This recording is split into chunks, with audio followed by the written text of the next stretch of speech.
Hello, and welcome to the Key to Goliath. Goliath is a big, mean murder machine. He's one of the first monsters us Legacy players got to touch, and he's also one of my favorites.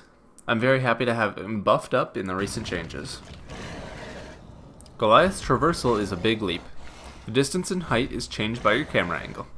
Landing the proper distance for a hit, or making sure you end up on the terrain you need to be on, it takes some practice, but it makes quite the difference.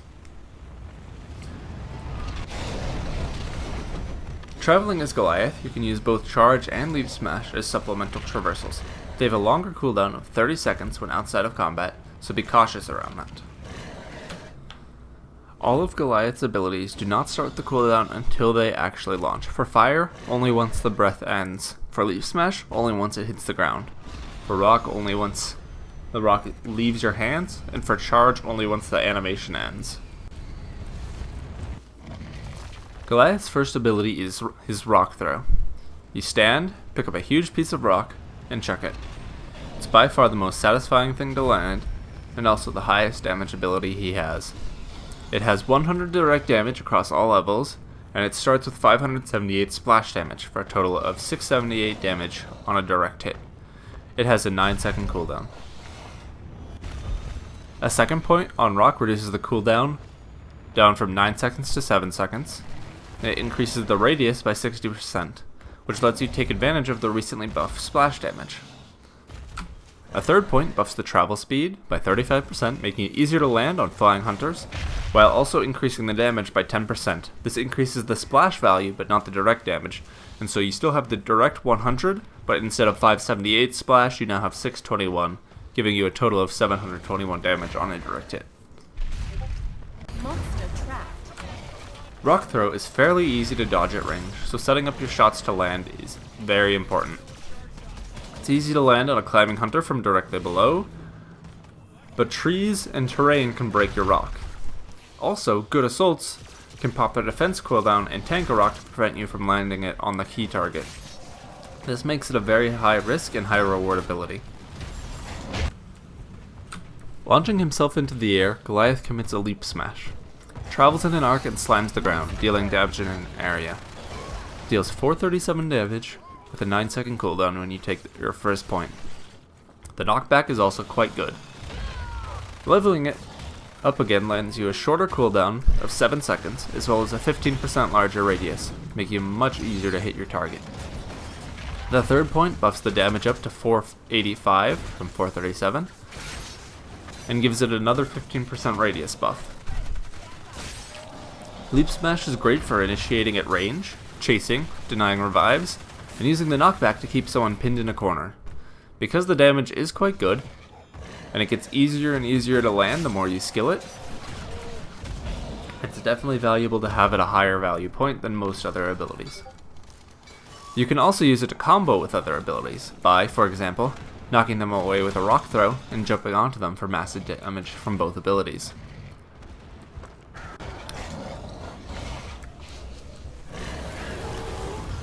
Fire Breath is my bread and butter for clearing wildlife and deployables. It does 73 damage per tick, 5 ticks per second, for slightly over a second.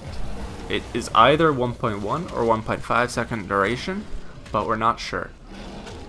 The Fire Stream also applies a 40 damage per second debuff for 3 second duration, which is refreshed every time the flame hits. It has just under an 8-second cooldown, which gives it roughly 9 seconds between the first cast and the next cast. When skilling the second point, you reduce the cooldown to just under 6 seconds, while increasing the spread.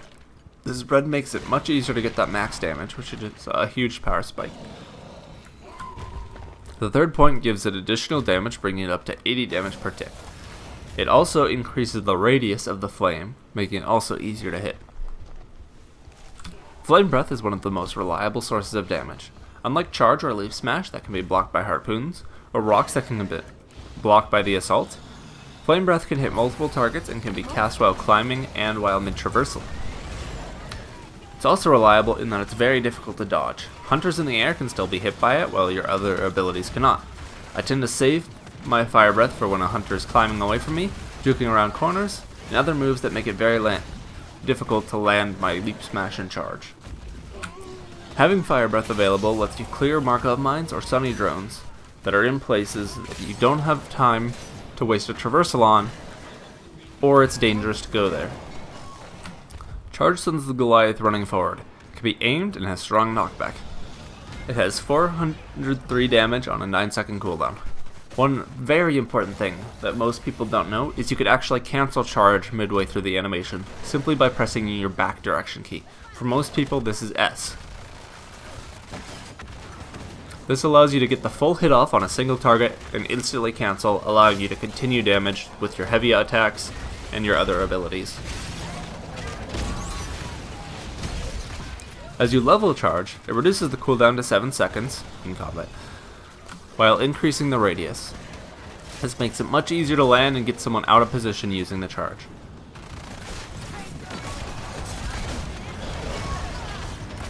Putting a third point increases the speed at which you run, giving the hunters less time to dodge, and increases the damage to 444 from that 403. Charge is my favorite ability for combat. It is extremely powerful for pushing hunters into bad positions. I will use it to get people away from cliffs they are skirting, or push people into caves that I can isolate them. It's also very valuable for pushing people out of line of sight of their allies, giving you that second or two in order to finish them off. Now that you know how the abilities work, it's easy to decide what you prefer. But I'll give you my skill build as well. For stage 1, I get a single point in everything. This gives me the mobility of all my traversal cooldowns, as well as allows me to clear wildlife and the larger creatures with rock and flame. For stage 2, I max out Leaf Smash because the bonus radius is extremely useful. I also get an additional point in Rock Throw because the splash radius is very valuable. For stage 3, I finish up my Rock Throw, getting the third point in it, and I also get the second point into Charge. For perk selection, I have a few builds I like to use. The first is one I use across multiple monsters and I find very valuable. This is Brawler, which is the climb, speed, traversal, regen, and damage reduction. For the major perk, I get Feral Instincts, which is the climbing speed, feeding speed, and smell range. And for the superior perk, the gold perk, I will get Grounder, which is the damage over time for minor amounts, but also the jetpack dodge reduction for 2 seconds. The reason I get this is it lets me move and identify the location of my opponents, while being able to move quickly because of the traversal and climb speed bonuses. And then I get Grounder because it allows me to almost guarantee a rock that they can't dodge. My other perk selection is one I learned by discussing with another player. He goes, and I've been having a lot of fun with this, Haste, which is 12% move speed, Insatiable Hunger, which is 80% feed speed and 11% move speed, and then finally Evolved Haste for his third perk, which is 23% move speed. This gets you up to 46% additional run speed, which is very useful for dodging the hunters and also in the dome being able to follow up and keep on them, maintaining pressure. The attached video is one I played in the past weekend's tournament. It was a lot of fun, but unfortunately my team had some life issues get in the way, so we couldn't actually play through. Now, the opponents I have, this was in the first round, and they are fairly new players, don't have a lot of experience, so it went very well for me. I won both my rounds, but we had to forfeit in the end. And while this is running in the background, there's some things I want to discuss. Specifically to what makes a good Goliath into a great Goliath. I spoke to a few people who have experience both in Legacy tournaments as well as the current ones, just to see what I could get. So the first one that came up would be positioning, as mentioned by peers. And this is kind of like spacing in a fighting game, where you will get yourself in the optimal position so that you're safe, but they're not. This means for charge, you want to be at the point where you can hit them quickly. For Leaf Smash, you don't want them right under you because then they can dodge it easily. But you don't want them too far because then you've got too much hang time. For Rock, of course, you don't want the Assault right on you. You gotta make sure you're spaced from him. But you don't want the opponents too spaced from you so that you can actually land the Rock. Monster domed. And this all is very important because if you can get your spacing right, and you can transition between the different ranges that you need for your abilities, you can enable yourself to do very well. Now the second important concept is comboing. This one I spoke to Junkhound, and he brought it up. Using your abilities in coordination with each other allows you to stun lock the hunters, or close enough to stun lock the hunters. For example, just now you saw me use charge to push the hunter out of the beam of the shield drone, so that they're up against this corner where they can't be shielded. And I can abuse that, so I don't have to waste time clearing it, and follow up with my Leaf Smash after I've knocked them away, follow up with Flame Breath when they try to get in the air, follow up with Rock when they try to climb, enjoying their bad positioning, and abusing my abilities in order to win. Fortunately, I do get caught on some terrain, which is another thing you have to be aware of. Practicing with your abilities is very important because they do have issues terrain latching. But they do a whole lot of damage, and they can make the hunters panic when they're being bounced around.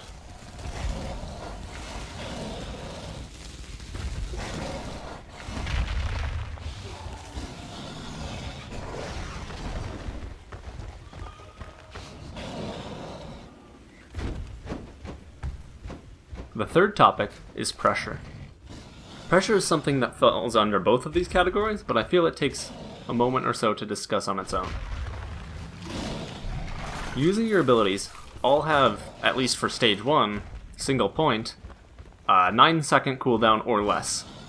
This means you can go through all 4 abilities in under 9 seconds, and then have them up all again. Once you hit them all to level 2, that means you can have them done in all 7 seconds, and go through it very quickly. Excellent method, and allows you to maintain pressure as long as you don't miss your abilities. Missing your abilities can be one of the biggest mistakes, which allows your hunters to survive, and it can be the difference between a good fight and a lost fight.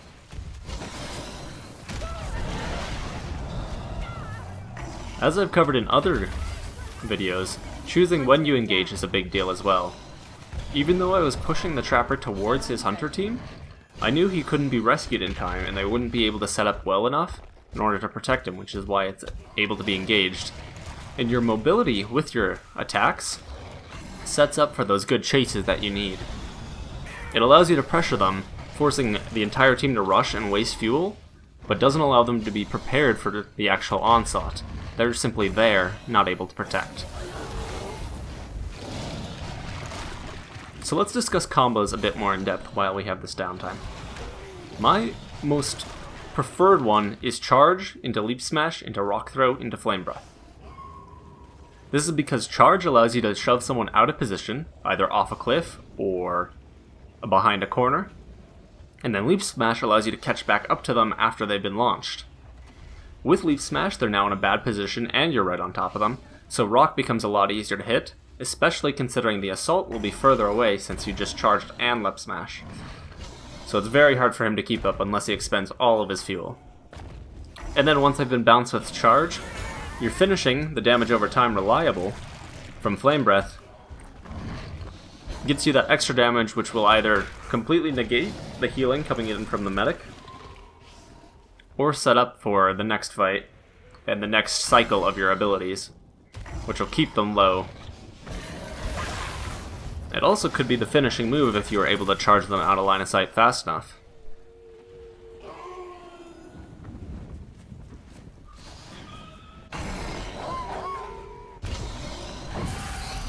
Monster Dome.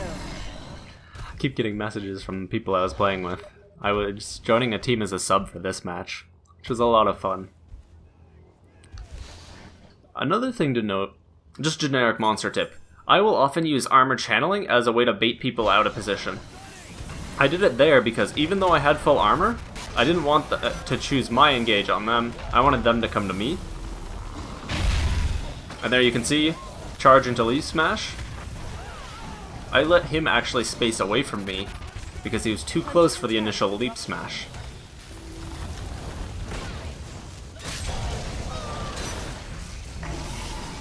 There was a good example of the assault blocking the rock.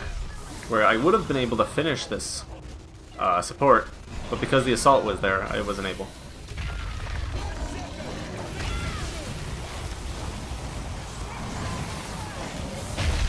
I keep using my abilities in order to bounce the support around there, making his time very difficult for actually engaging and surviving in the fight. Every time I bounce him, it messes with his jets, and so he's unable to climb out of the range that I'm able to hit him.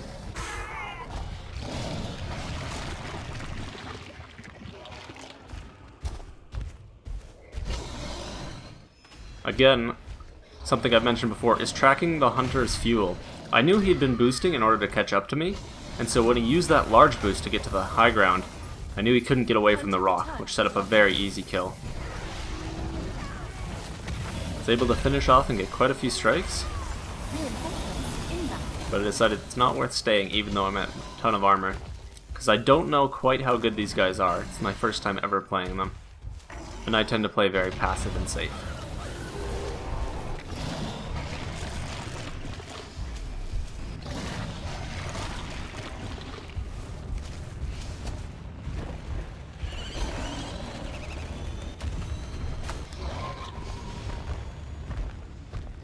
As I mentioned before, one of Goliath's biggest threats is the harpoons.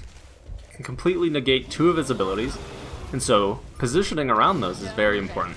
Listening to Griffin and to Maggie allows you to locate where the harpoons will be coming from, and it lets you react accordingly.